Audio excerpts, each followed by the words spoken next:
सूरज उगने से बदलते हैं ये धरा आसमान, चलते रहने से हो जाती है हर मुश्किल आसान। चिंता को छोड़ कर आओ कर ले मन में शुभ चिंतन, हर पल को कर ले सफल सफल कह रही है ये पवन। संवार ले सुधार ले कर समस्या का समाधान, संवार ले सुधार ले कर समस्या का समाधान, कर समस्या का समाधान, कर समस्या का समाधान, कर समस्या का समाधान, कर समस्या का समाधान, कर समस्या का समाधान। नमस्कार, आदाब, सत श्री अकाल मित्रों, स्वागत है एक बार पुनः आप सभी का समाधान कार्यक्रम में। मित्रों, एक बहुत ही दृढ़ विश्वास है मेरा कि परमात्मा ने हमें इस सृष्टि पर किसी न किसी उद्देश्य को लेकर भेजा है। किसी भी चीज़ की रचना की जाती है तो उसके पीछे कोई ना कोई उद्देश्य अवश्य होता है और उद्देश्य सार्थक होता है। यदि भगवान ने, जो कि रचनाकार है हमारा, इस धरा पे उन्होंने भेजा है तो कोई ना कोई उद्देश्य तो अवश्य होगा हमारे जीवन का। एक योजना है उनके पास भी हमारे लिए, लेकिन उस योजना को समझने के लिए, अपने जीवन के उद्देश्य को समझने के लिए हमें मेडिटेशन की आवश्यकता होती है, एकांत की आवश्यकता होती है। क्योंकि किसी ने बहुत सुंदर पंक्तियाँ कही है कि you are something because God never creates garbage. कई बार हम अपने जीवन से निराश हो जाते हैं, अपने उद्देश्य को नहीं समझ पाते हैं कि भगवान ने आखिर मुझे रचा क्यों है, मैं इस संसार में हूँ क्यों। और यही कारण है कि कई बार हम सुसाइड आदि जो हमारी टेंडेंसी है वो डेवलप होती है। निराशा भी जब कभी हमारे जीवन में आ जाए तो भी ये मेडिटेशन हमें मदद करता है, आशा की किरण दिखाता है कि कोई बात नहीं, आज यदि असफलता है तो कल सफलता अवश्य होगी, आज यदि एक चीज़ चली गई है कल दूसरी चीज़ अवश्य आ जाएगी। एक अपना व्यक्तिगत अनुभव आपके सामने रखना चाहता हूँ। कुछ वर्ष पूर्व मुझे एक रुचि पैदा हुई कि मैं आरजे बनूं और आरजे की ट्रेनिंग मैंने करनी शुरू कर दी। अब मैं ये कहना चाहता था कि आप सुन रहे हैं आरजे रुपेश को और ये कार्यक्रम है समाधान का, शायद तब मैं रेडियो में ये कह रहा होता, लेकिन मैं रिजेक्ट कर दिया गया, मैं सफल नहीं हुआ वहाँ पे। थोड़ी निराशा तो हुई, लगा कि अरे मैंने इतनी मेहनत की थी, मैं आरजेइंग के लिए नहीं चयनित किया गया। लेकिन कुछ वर्ष के पश्चात मेरे अंदर का ये विश्वास था, जैसे मैंने प्रारंभ किया, ईश्वर यदि कोई चीज़ लेते हैं दूसरी बहुत अच्छी चीज़ उनके पास रहती ही है। यही कारण है, उस विश्वास ने, उस मेडिटेशन ने मदद की, आशा और विश्वास को मैंने बनाए रखा, जिसके कारण आज आपके सामने हूँ। है ना अजूबा? तो वास्तव में हमें उस योजना को परमात्मा के समझने की ज़रूरत है, जो मेडिटेशन के माध्यम से ही संभव होता है। और यही कारण है कि मेडिटेशन के सुंदर अनुभव हम लगातार भ्राता जी से सुन रहे हैं। आइए आज भी उन अनुभवों की कड़ी को आगे बढ़ाते हैं और स्वागत करते हैं भ्राता जी का। भ्राता जी, बहुत बहुत स्वागत और अभिनंदन है। आपके अनुभव के रत्न हम सबको प्राप्त हो रहे हैं, सभी बहुत आनंदित हो रहे हैं। भ्राता जी, मैं चाहूँगा कि आपने जब योग की शुरुआत की थी तो आपने पहले भी चर्चा में कहा था कि आप चार्ट रखा करते थे। तो मैं चाहूँगा कि वो चार्ट किस प्रकार बनाएं आज जो शुरुआत कर रहे हैं या जो लंबे समय से चल भी रहे हैं, ताकि उन्हें अपने योग को बढ़ाने में मदद मिले। योग अभ्यास में वृद्धि और सफलता के लिए चार्ट बनाना परम आवश्यक है। चार्ट के बारे में मैंने जो कुछ उन दिनों अनुभव किया था वो ये कि चार्ट मनुष्य को स्वयं बनाना चाहिए, क्योंकि हम अपने को अच्छी तरह जानते हैं। मुझे क्या कमी है, मुझे किन चीज़ों की ज़रूरत है, मेरी आगे बढ़ने की ताकत कैसी है। इतने किलोमीटर की स्पीड से मुझे दौड़ना है और ताकत हो 2 किलोमीटर ही दौड़ने की, तो असफल हो जाएंगे। क्योंकि दूसरों के द्वारा दिया गया चार्ट मनुष्य सदा के लिए नहीं लिख सकता। दूसरी चीज़ ये है कि हर व्यक्ति का चार्ट अलग अलग होगा।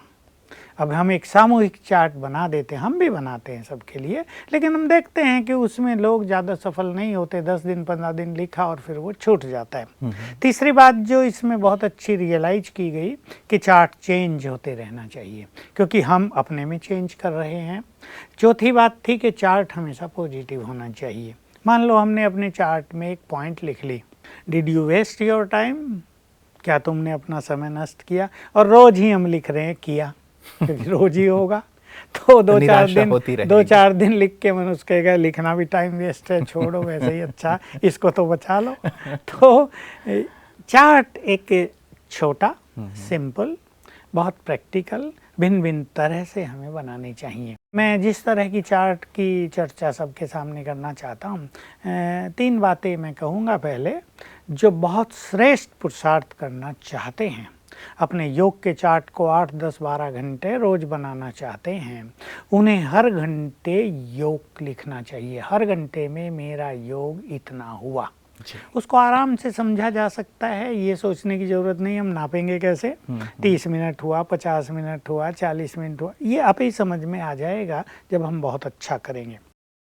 इसमें ही एक दूसरा तरीका है कि हम हर घंटे का अपना एक नया अभ्यास पहले से ही फिक्स कर लें। जैसे मान लो हम सवेरे 4 बजे से शुरू करते हैं, तो 4 से 5 के बीच में मैं इन बातों का अभ्यास करूँगी। 5 से 6 मान लो हमें तैयार होना, नहाना धोना है, तो तैयार होने में मान लो चाय पीनी है, स्नान करना है, तो हम ये अभ्यास करेंगे, सिंपल अभ्यास। जैसे मैं एक महान आत्मा हूँ, या मैं आत्मा हूँ, ये मेरा शरीर है। फिर 6 से 7 हम सुदर्शन चक्र का अभ्यास करेंगे। 7 से 8 हम ईश्वरीय महावाक्य सुनेंगे, उनको एंजॉय करेंगे, आत्माभिमानी होकर सुनेंगे। 8 से 9 हम अभ्यास करेंगे, मैं तो फरिश्ता हूँ। 9 से 10 हम अभ्यास करेंगे, मैं मास्टर सर्वशक्तिमान हूँ। 10 से 11 अभ्यास करेंगे, बाबा की किरणें मुझ पर आ रही हैं। ऐसे हर घंटे एक अभ्यास फिक्स कर लिया जाए, इससे बहुत अच्छा होता है। मनुष्य 5 मिनट करेगा, 2 मिनट करेगा, फिर ये बढ़ेगा, 10 मिनट होगा, 15 होगा, और इससे बहुत तीव्र उन्नति होती है। एक तीसरा बहुत सुंदर तरीका है जो बहुत प्रैक्टिकल है, मैंने जितने लोगों से लिखाया है वो बहुत सफल हुए इसमें, और बड़ा इंटरेस्ट पैदा हुआ है, बड़ा एंटरटेनिंग भी हो गया कि अपनी दिनचर्या में हम जितने तरह के काम करते हैं उनकी एक लिस्ट बना लें।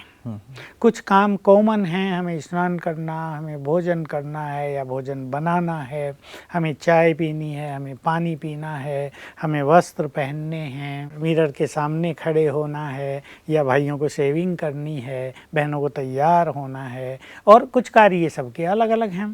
भाई किसी को ऑफिस में जाके ये काम करना है, किसी को अपने बिजनेस में ये कार्य करना है, किसी को थोड़ा एकांत में मिलता है, घूमना है, घर से अपने कर्म क्षेत्र तक भी जाना है।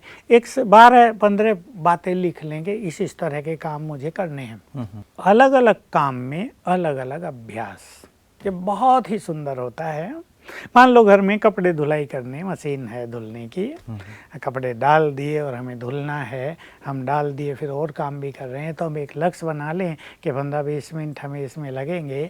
मैं ये अभ्यास करूँगा या करूँगी कि शिव बाबा मेरे सिर के ऊपर छत्र छाया है। बस 2-4 बार इसको अभ्यास कर लिया जाए। मुझे पानी पीना है, चाय पीना है, दूध पीना है, जूस पीना है, मैं हर ड्रिंक पर एक अभ्यास करूँगा 2-3 बार कि मैं तो पवित्रता का फरिश्ता हूँ। मुझे मान लो स्नान करना है, तो जैसे मैंने पहले बताया था, मैं आत्मा हूँ, ये देह मेरा मंदिर है, ऐसी स्मृति से कर लें। हमें जाना है घर से ऑफिस तक, दुकान तक, मैं लाइट हाउस माइट हाउस फरिश्ता हूँ, ऐसा अभ्यास कर लें। तो किसी में स्वमान, किसी में अशरीरीपन, किसी में योग के बहुत अच्छे अभ्यास हम फिक्स कर लें। सारा दिन बड़ा मजा आएगा, कितना भी काम हो हम उसको बहुत एंजॉय करेंगे। भोजन बनाना है, बाबा का आह्वान कर लें, बाबा मैं आपके लिए भोजन बना रही हूँ, आपके बच्चों के लिए बना रही हूँ, मैं परम पवित्र आत्मा हूँ, ये अभ्यास करते हुए भोजन बना लें। ये बहुत सुंदर चार्ट का एक तरीका रहता है। लेकिन एक चौथा भी मैं सजेस्ट कर दूँ आगे बढ़ने से पहले, कि एक 3 पॉइंट चार्ट भी बनाया जा सकता है। रोज एक स्वमान की प्रैक्टिस, एक कोई धारणा की पॉइंट ले लें, जैसे आज मुझे खुश रहना है, आज मुझे संतुष्ट रहना है, ये एक वीक का बना लें। और आज मुझे योग के ये अभ्यास करने हैं 1 वीक के लिए, ऐसी टाइम फिक्स कर दें, 1 वीक के बाद उसे चेंज कर दें तीनों पॉइंट्स को, तो ये भी एक सरल अप्रोच रहेगा। तो ये सारे अच्छे सुंदर चार्ट बनाए जा सकते हैं भ्राता जी, और इनसे योग का अपना जो अभ्यास है उसको बढ़ाया जा सकता है। जैसे मैंने शुरुआत की थी भ्राता जी, मुझे लगता है एक बहुत ही इम्पॉर्टेंट चीज़ है, चाहे वो ईश्वरीय ज्ञान मार्ग में चलने वाले हैं, चाहे फिर संसार में हैं, यदि वो ये जान लें कि मेरे जीवन का ध्येय क्या है या योजना क्या है परमात्मा की, मुझे क्या करना चाहिए, तो ये शायद बहुतों को स्पष्ट नहीं होता है, जिसके कारण उलझन रहती है। क्या ये योग उन्हें मदद करेगा? और दूसरा, यदि इसे जानना है तो क्या कुछ विशेष प्रकार का योग करना होगा? बहुत बड़ी बात है ये, क्योंकि बहुत लोगों के मन में ये क्वेश्चन उठता ही है कि भगवान ने हमें यहाँ क्यों भेजा। ये भी क्वेश्चन उठता है कि what is my role in this world drama. कईयों को ये भी क्वेश्चन उठता है कि उसने भेजा ही क्यों, क्यों ये दुनिया बनाई। जो बहुत दुखी रहते हैं, तंग रहते हैं, सफल नहीं होते, निराश रहते हैं, उन्हें ऐसे वो एक क्वेश्चन गीत भी है कि दुनिया बनाने वाले हाँ, क्या तेरे मन में आए, काहे को दुनिया बना दी। बहुत परेशान होते हैं तो उसे भी गाली देने लगते, और काम नहीं था क्या तुम्हें, ये दुनिया बना दी, हमें तंग कर दिया। खुद आप वहाँ अच्छे से हो और हम यहाँ दुखी हो रहे हैं। हमारे यहाँ आने का उद्देश्य क्या है, भगवान ने हमें क्यों भेजा है, इसको जानने के लिए पहले तो ये जानना ही आवश्यक है, हम हैं कौन, हमारे अंदर शक्तियाँ क्या हैं। देखिए, एक कोई फिल्म डायरेक्टर फिल्म बना रहा हो और उसे एक्टर्स चाहते हो मान लो 20, और वो उन्हें सेलेक्ट करेगा। अभी उन 20 एक्टर्स में जिसमें जो योग्यता होगी उस अनुसार ही पाठ देगा ना। मान लो उसे एक बाहर चाय बेचने वाला बैठाना है, तो जिसमें वो योग्यता होगी वो बहुत अच्छी तरह लोगों को अट्रैक्ट करे, हंसी हंसाए बहलाए, गरम चाय ये भी करे, उसको वो चुन लेगा। भले ही पार्ट छोटा सा, किसी को हीरो पार्ट देना है तो उसकी क्वालिटी वो निश्चित रूप से देखेगा, क्योंकि उस पे उसकी फिल्म पूरी डिपेंड करेगी। तो ऐसे ही भगवान ने भी हमारी योग्यताओं के अनुसार हमें पाठ दिए हैं। तो पहले अपने को पहचानना, अपनी योग्यताओं को जानना, ये बहुत आवश्यक है अपने यहाँ आने के लक्ष्य को पहचानने के लिए। ये क्वेश्चन सभी के मन में नहीं उठता। अनेक लोग तो अपने गृहस्थ में बिजी हैं, अपने काम धंधों में बिजी हैं, उनका इन सब से कुछ लेना देना नहीं। भगवान ने क्यों भेजा, भेजा या नहीं भेजा, हम आप ही तो नहीं आ गए, इनका उनसे कुछ लेना देना नहीं। पैसा कमाना है, बच्चों की पालना करनी है, वो अच्छी तरह पढ़ें, वेल सेटल्ड हो जाएं, यही जीवन का लक्ष्य है। ज़्यादातर तो यही हो गया है आजकल। लेकिन कुछ बड़े लक्ष्य भी हैं, भले ही वो सबके न होते हों, पर कुछ महान आत्माओं के तो वो बड़े लक्ष्य होते ही हैं। और भगवान जब इस धरा पर आते हैं, विशेष रूप से वो कुछ आत्माओं को सेलेक्ट करते हैं इस संसार को बदलवाने के लिए। क्योंकि इस संसार को बदलना, युग को बदलना, कलयुग को सतयुग में बदलना, इस भ्रष्टाचारी और इस गंदी दुनिया को परिवर्तन करना, इसके लिए कुछ महान आत्माओं की, कुछ शक्तिशाली आत्माओं की, कुछ डिवाइन सोल्स की उसको ज़रूरत होती है। तो वो इनमें ये योग्यता भी दे देता है। आज मैं एक बहुत अच्छी चीज़ पढ़ रहा था, किसी बहुत अच्छे चिंतक ने एक लेख लिखा था अखबार में, बहुत विकसित हैं हम, फिर भी संसार में स्वार्थ, आतंकवाद और भ्रष्टाचार क्यों है। बहुत अच्छा चिंतन उसने दिया था। तो ऐसे संसार को, जिसमें एक और विकास की धारा बह रही है, तो दूसरी ओर ये गंदगी के गंदे नाले भी बह रहे हैं।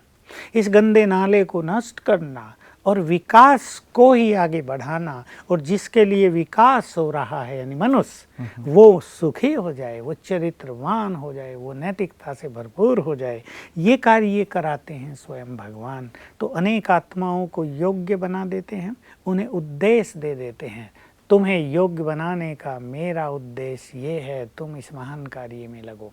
तो नो डाउट, अगर हम अपने को पहचानेंगे ज्ञान के बल से, फिर अपने परम पिता को पहचानेंगे और उसको डीपली जानते जाएंगे। मोटे रूप से उसको जानने से काम नहीं चलेगा। हम अपने प्राइम मिनिस्टर को मोटे रूप से जानते हैं, डॉक्टर मनमोहन सिंह बहुत जेंटलमैन हैं, कभी किसी के लिए बुरा नहीं बोलते, ईगो तो उनको छूता ही नहीं, सबसे बड़ी पोजीशन में होते हुए ईगोलेस व्यक्ति, इतना तो हम जानते हैं। पर एक्चुअली वो क्या है अंदर से, ये जानना और बात है। भगवान को भी मोटे रूप से जान लेना भी अच्छा है, लेकिन सूक्ष्मता से उसे जानने के बाद ही हम इस बात को पहचान पाएंगे कि उसे हमें इस सृष्टि पर भेजने का उद्देश्य क्या था। तो राजयोग का अभ्यास, ज्ञान का सूक्ष्म चिंतन हमें इस लक्ष्य तक पहुंचा देगा। बिल्कुल। कितने लंबे समय तक योग करना होगा और कितने घंटे प्रतिदिन का योग हो तो हम जल्दी से जल्दी जान पाएं? 4 घंटे तो योग अभ्यास रोज होना ही चाहिए। 1-1.5 घंटा बैठकर, बाकी कर्मों में जैसे मैंने कहा। रही बात कितने समय तक होना चाहिए, ये हर एक के अपने विवेक पर, उसकी purity of intellect, purity of mind पे डिपेंड करेगा कि वो इन दोनों को कितना जल्दी क्लीन करता है। क्योंकि बहुत सूक्ष्म बात है, माइंड एंड इंटेलेक्ट, मन और बुद्धि जितने क्लीन होते जाएंगे, प्योरीफाई होते जाएंगे, पवित्र बनते जाएंगे, उतना ही हम इन सूक्ष्म रहस्यों को जानते जाएंगे। कोई हमें बताए इसकी भी आवश्यकता नहीं, वो इंट्यूशंस के रूप में हमें प्राप्त होता जाएगा। इसलिए 4 घंटा योग और करते चलना चाहिए। किसी को 1 साल में ये चीज़ प्राप्त हो जाएगी, किसी को 5 साल में हो जाएगी, किसी को बहुत जल्दी भी हो जाती है। बिल्कुल, क्योंकि इसकी आवश्यकता बहुत ज़्यादा है भ्राता जी। जैसे ही ये क्लियर होगा वैसे ही व्यक्ति का भटकन या वैसे ही अनेक प्रकार की जो और छोटी-छोटी चीज़ें जीवन में लगी रहती हैं वो समाप्त हो जाएंगी। तो भ्राता जी, शुरुआत आपने इस प्रकार के चार्ट से की थी। मैं जानना चाहूँगा, क्या अब भी किसी प्रकार का आप चार्ट रखते हैं या अब इसकी आवश्यकता महसूस नहीं होती? मुझे आवश्यकता तो नहीं महसूस होती, लेकिन फिर भी आवश्यकता तो रहती है, क्योंकि हमारा ये साधनाओं का मार्ग है और हमें निरंतर साधनाएं करनी पड़ती हैं। अब मेरे चार्ट का स्वरूप बहुत सूक्ष्म हो गया है। मैं कुछ चीज़ों पर बहुत ज़्यादा ध्यान देता हूँ और उन्हीं को अपने चार्ट में शामिल करता हूँ, जैसे आत्मिक दृष्टि, स्वमान के बहुत अच्छे अभ्यास, सभी के लिए बहुत श्रेष्ठ भावनाएं।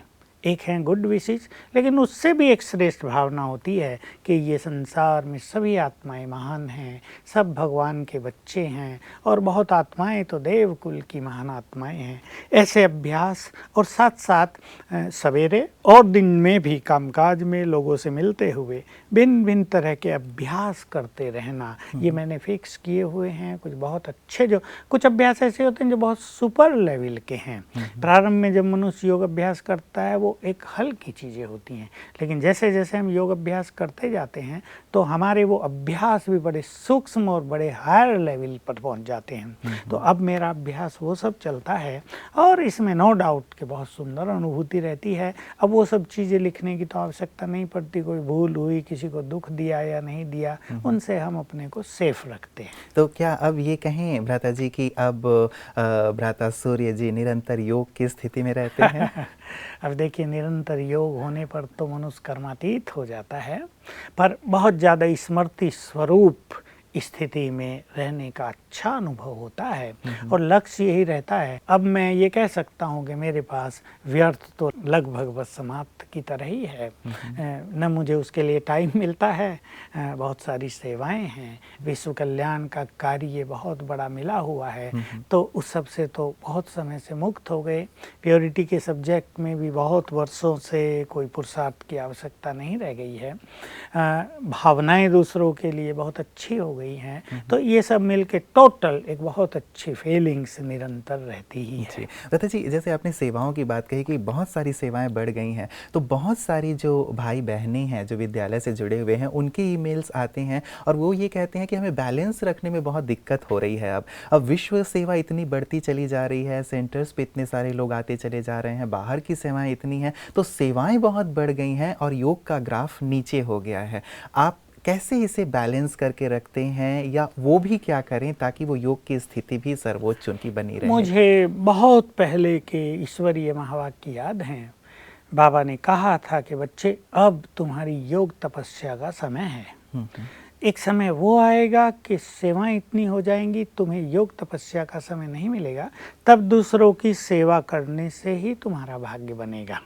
अब वो समय पहुंचता जा रहा है। इसलिए जिन्होंने लंबा काल योग साधनाएं अच्छी की हैं, हमारे बहुत सारे भाई बहनें ऐसे हैं जिन्होंने साधनाएं बहुत सुंदर की हैं, उन्हें इस व्यस्त जीवन में भी सेवाओं के फील्ड में साधनाएं करना सरल रहता है। क्योंकि एक बहुत सुंदर चीज़ की ज़रूरत होती है इसमें, जिसकी चर्चा अभी तक हमने इस फील्ड में 2-4 दिन में नहीं की है। सहज भाव से जीवन जीना, मैंपन के त्याग से जीवन जीना, ईश्वरीय शक्तियों के आभास से सेवाएं करना, कि वो करा रहा है, तो स्वयं को कोई टेंशन नहीं, कोई टकराव नहीं, कोई भारीपन नहीं। तो हमारे बहुत सारे भाई बहनें इसी स्थिति तक पहुँचे हैं। इसलिए जिन्होंने लंबा काल योग साधना की है उनको इस व्यस्त जीवन में भी योग साधना करना सरल होता जा रहा है। लेकिन जिन्होंने नहीं किया है, जो पहले से ही केवल सेवा में बिजी रहे हैं, उनको अब केवल सेवा ही रह गई है, उनकी योग साधना नहीं होती। इसलिए उन्हें ये फील होता है कि हमारा योग का चार्ट नहीं, योग का चार्ट डाउन चला गया, सेवाएं बढ़ती जाती हैं। ये बिल्कुल सत्य है कि सेवाएं बढ़ रही हैं और सेवाएं दिनों दिन बढ़ेंगी भी, क्योंकि संसार को परिवर्तन होने का, युग परिवर्तन होने के बिल्कुल लास्ट किनारे पर पहुंचते जा रहे हैं। सेवाओं की तो अब धूम मचने जा रही है। अगर आज हमारे पास सैकड़ों लोग आते हैं, कहीं हज़ार आते हैं, तो 5-7 साल में ही ये लाखों में पहुंचेंगे। और जिन आत्माओं ने अपने को भरपूर किया है ईश्वरीय शक्तियों से, ईश्वरीय खजानों से, उनका काम देने का ही होगा। बहुत अच्छी बात जो मैं सभी को कहता हूँ कि जिन्होंने अपने में योग की शक्ति भरी है वो पूर्वज बनकर योग के वाइब्रेशन से सबकी पालना करेंगे। तो मैं इस पे बहुत ध्यान रखता हूँ कि अगर हम भरपूर नहीं होंगे तो हम देंगे ही क्या। यही नहीं कि हमने आज तक भरपूर किया, हमने 45 साल साधनाएं कर ली तो अब देते चलें, अब साधनाएं न करें। साधनाओं की हमें निरंतर ज़रूरत है। ये तो ऐसे है कि किसी के घर में बिजली मान लो 24 घंटे आ रही हो, 23 घंटे आई हो और वो सोचे अब क्या ज़रूरत है, 1 घंटे काट दी जाए तो अंधेरा तो रहेगा ना। तो ये तो ऐसा ही है कि परमात्मा से निरंतर कनेक्शन हमें बनाए रखना है ताकि उसकी नई नई प्रेरणाएं हमें प्राप्त होती रहें, इंट्यूशंस हमें मिलते रहें और हमारे वाइब्रेशंस में और बल बढ़ता चले। तो मैं इन चीज़ों का बहुत ध्यान रखता हूँ कि सेवाओं का फील्ड चाहे कितना भी हो और सेवाओं में ही अच्छे अच्छे अभ्यास कर लेना। जैसे मुझे क्लासेज ही बहुत लेनी होती हैं, तो मैं अपनी क्लासेज का रूप ऐसा नहीं रखता कि मुझे केवल बोलना हो, सामने वाले भी अनुभव करें और मैं भी उस अनुभव में रहूं। तो अगर मुझे 1 घंटा क्लास करानी तो मुझे ऐसा नहीं लगता मेरा योग कोई मिस हो गया है। मैं उसको बहुत एंजॉय करता हूँ स्पिरिचुअली और मुझे ऐसा लगता है कि मैं ऊपर से अधिक समय जुड़ा ही रहता हूँ। चाहे लिखने का काम हो, चाहे और स्थूल सेवाएं हों, तो इस तरह का अभ्यास चालू रहता ही है। और उसके पीछे लक्ष्य यही है कि हमें अभ्यास चालू रखना है, निरंतर ऊपर से हम कनेक्ट रहें ताकि परमात्म शक्तियाँ, उसके ईश्वरीय खजाने, उसकी ब्लेसिंग्स, उसकी मदद निरंतर हमें मिलती रहे। तो भ्राता जी, ये जो जिनकी बहुत ज़्यादा सेवाएं बढ़ती जा रही हैं और जो इसमें ज़्यादा इंगेज हो गए हैं, उन्हें क्या सजेस्ट करना चाहेंगे, कैसे वो इसका फिर बैलेंस लाएं? इसी में उन्हें अपना मार्ग निकाल लेना चाहिए। मान लो उन्हें कोर्स देने जाना है जी। अब कोर्स करने वाले 50 लोग बैठे हैं, तो उन्हें उससे पहले 5 मिनट अच्छा योग अभ्यास करके जाना चाहिए। और जब वो कोर्स करा रही हैं तो आत्मिक दृष्टि का और स्वयं में स्वमान का बहुत अच्छा अभ्यास कर लेना चाहिए। तो इससे उनका वो कोर्स देने का समय बहुत अच्छा बीत जाएगा। घरों में भोजन बनाना है या सेंटर्स के कई कार्य करने हैं, जैसे मैंने चार्ट्स की बातें कही, उस तरह के चार्ट अपने लिए बना लेने चाहिए ताकि उन कर्मों में योग होता रहे। तो सहज भाव से, बिना ये सोचे कि बैठने का टाइम मिले, बिना अपने को किसी भी तरह के टेंशन में लाए, सहज भाव से योग का प्लान कर लेने से दोनों में बहुत अच्छा बैलेंस हो जाएगा और अच्छी संतुष्टि होगी। बिल्कुल। भ्राता जी, पूरे विश्वविद्यालय में, ब्रह्मा कुमारी ईश्वरी विश्वविद्यालय में आपको योगी राज के नाम से जाना जाता है और मैं समझ सकता हूँ कि ये क्यों है, क्योंकि प्रारंभ से ही योग आपका विशेष विषय रहा है, आपने इस पर बहुत मेहनत की है और आज आप शिखर पर हैं। मैं जानना चाहूँगा, ये योगी राज जो टाइटल दिया गया है, ये टाइटल आपको विशेष करके किसने प्रदान किया? अभी नहीं, ये तो एक बार बाबा ने भी कह दिया था ऐसे ही। हमारे निर्वैर भाई जो वरिष्ठ भाई हैं वो तो मुझे इसी नाम से शुरू से बुलाते थे और मैं योग में बैठता ही बहुत था, सब देखते थे तो वो सब ने कहना प्रारंभ कर दिया था। जी। तो आज योगी राज जी क्या सूत्र देंगे सभी को कि सब योगी राज के समान बन जाएं? बस सब इसके महत्व को समझ लें और यही सुंदर समय है जब हम अपने सुप्रीम फादर से जुड़ सकते हैं। ये समय बीत जाने के बाद तो हमें उसकी तलाश ही रहेगी पुनः द्वापर युग के बाद। इसलिए समय के महत्व को जानते हुए और ये जानते हुए कि योगी जीवन सर्वश्रेष्ठ जीवन है, विश्व कल्याण का जीवन है, और जो बहुत अच्छा योग करते हैं वो तो जैसे भगवान के सामने रहते हैं। आज भी सवेरे हमने यही बात सुनी, उन्हें बाबा बहुत प्यार करते हैं, उन पर भगवान की नज़र रहती है। ऐसा सब जानते हुए सभी को योगी बनना चाहिए। चलिए, बहुत सुंदर आपने बातें रखी हैं भ्राता जी, और हम तो चाहेंगे कि सचमुच योग के मार्ग पर चलते हुए सभी, जैसे आपने एक बुलंदी हासिल की है, सभी वैसी बुलंदी तक पहुँचें, क्योंकि ये जीवन सचमुच कितना सुखदायी है वो तो आप समझ सकते हैं, और जो योग साधना करते हैं वही समझ सकते हैं। आज के सुंदर प्रकाश के लिए भ्राता जी आपका बहुत बहुत शुक्रिया। क्योंकि कहा गया है, एक बात हमेशा मैं कहता हूँ, गीता का जो एक महावाक्य है, योगः कर्मेषु कौशलम। वास्तव में योग हमारे कर्म में कुशलता प्रदान करता है, और आज भी व्यक्ति को एक कुशलता की आवश्यकता है अपने कर्म में। तो बहुत अच्छी चर्चा हमारी योग पे भ्राता जी के साथ हुई है। मैं ये चाहूँगा कि केवल हम सुने नहीं, लेकिन अपने जीवन में अवश्य धारण करें, क्योंकि चाय के कप में यदि केवल हम चीनी डालते हैं तो यदि हम घुमाते नहीं हैं उसे, तब तक वो मीठा नहीं होता है। इसीलिए जो चीनी आपके कप में जाती जा रही है, आप अवश्य उस पर विचार सागर मंथन कीजिएगा, ताकि चीनी मिलती जाए और आपके जीवन में मिठास घुलती जाए। तो आप सब भी योग के मार्ग पर आगे बढ़ें, सुंदर अनुभव प्राप्त करें। इन्हीं शुभकामनाओं के साथ नमस्कार।